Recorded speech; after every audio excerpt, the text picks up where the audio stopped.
Now when it comes to starting out athletics and your child or yourself wants to get a pair of spikes, and there's a lot of different options available. So what I'm going to do, I'm going to stick with the main spikes that they may possibly need. And in reality, if you are a sprinter, you're going to need a middle distance and sprint spikes. If you are a middle or a long distance runner, the bare minimum you're going to need is just a pair of middle distance spikes. So what are the differences?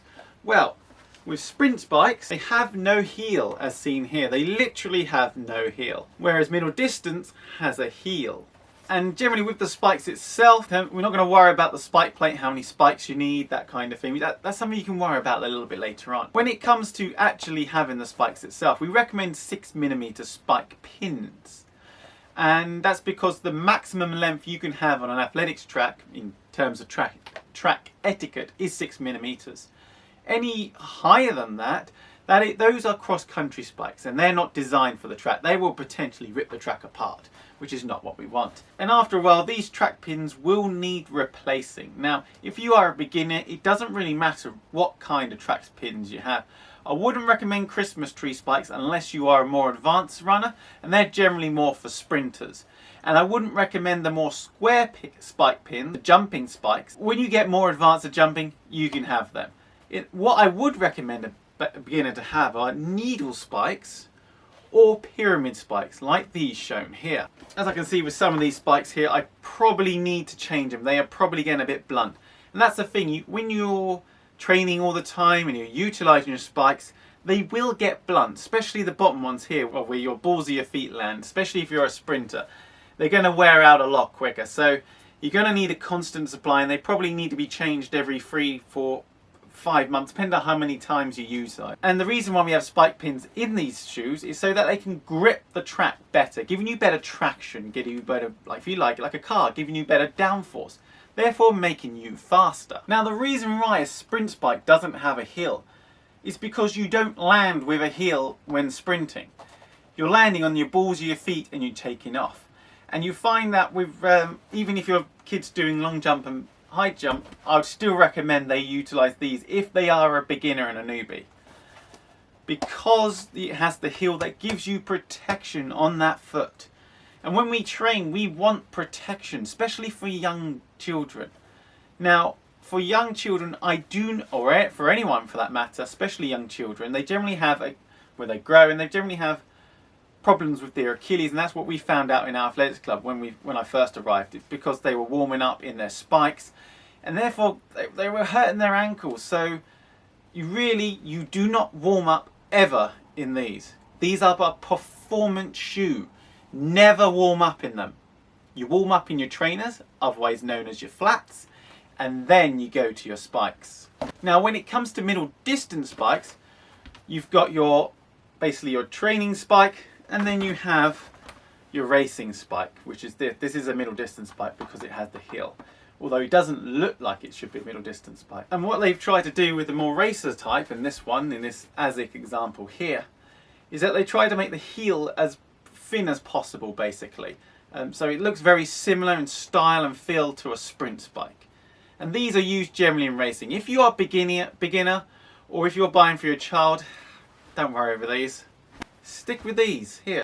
Now when it comes to, obviously if you're buying for your child, some of them, well they will, let's put it this way, they will develop quicker. Now generally, when you want, as an adult, you generally want it tighter to your foot because you want it to be faster, to feel better. That's what some people prefer.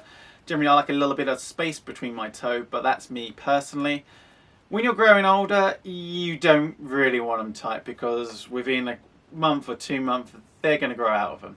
So what you need is a little bit of space. What you don't want is so much space in between the toe, they end up curling up and looking like Aladdin shoes. Because you won't necessarily get the grip they needed if they're hitting here. So if they're hitting like here on the track, they're not going to push off and push through like what you want them to do. Therefore not utilising the full spike's potential. Plus that will also damage the spike, and therefore you need to buy a new pair of spikes sooner than what you would have done if you bought it at the right size. Now when it comes to buying spikes itself, for me personally I have quite a wide instep foot, so I prefer ASIC and Mizuno. They are my go-to brands for me personally. I have worn Nike before and they've been a bit hit and miss for me. Adidas also. When it comes to the plated spikes, and they're very new, that will ultimately depend on how much you're willing to pay. And with all the spikes, it ultimately depends on how much you're willing to pay. A good pair of spikes for training, no more than probably just over 30 or 40 pounds here in the UK. It will be different in your part of the world, wherever you are watching this from. I know for many of the families who are on lower budgets, that may seem a bit excessive and steep potentially. However, if your child or yourself and you want to perform at this sport, you can't really do it without spikes. You have to have a pair of spikes. Because they are a performance shoe, however, they do generally tend to last longer than your average shoe. So for instance, in your average shoes, you may only use them for 3 months and then you have to get rid of them to get a new pair. So your shoes will actually be more expensive in the long term than your spikes. Generally, your spike shoes should, especially for the younger ones, last them a year before obviously their foot has grown and you need to buy a new pair of shoes, or they wear out. Generally they can last a year, sometimes even longer, depending on whether you're still growing or not. To give you understanding the longevity, I've had these long jump spikes. Yes, I don't necessarily do long jump all the time, but I did more so when I was younger. And I've had these since I was a late teenager. Now you can get more expensive spikes, especially some of the Adidas spikes. Some spikes that are plated spikes with a carbon fibre with a more modern technology. They are generally up to hundreds of pounds, but if you're new to the sport, you don't need them. What you need is a 30 or 40 quid pair of spikes. Happy days, and they got to feel comfortable as well. No point wearing a spike shoe, or any shoe for that matter, that's going to slip off your back of your heel, because it's not going to feel comfortable, it's going to give you blisters, and second of all, if it's slipping, you're not getting the traction on the ground. The shoe and you are one together, and that's how you generate speed. All events are speed, whether it's middle distance or sprinting. It's how fast you can get around that track over that distance. If it's slipping, then it's not sticking on the track and you're not going to run as fast, put it simply. Now guys, if you're interested in buying spike pins, I do have some examples down below that are relatively well priced, and there are across different price ranges. You can look at them to decide whether you would like those as spares for your spike shoes. In terms of the spike shoes and in terms of websites you can buy these shoes, by the way guys, we're not affiliated with any of these companies, these are just examples for. I would recommend personally either Born Sport in terms of online. Runner's Need is also another good one. They do also have a number of shops across the UK. I'm not sure about abroad though. And in terms of actual shops you can go to, all the big sporting brands will have shops that you can go to in the cities where you can buy spike shoes and the pins where they're going to be ready available.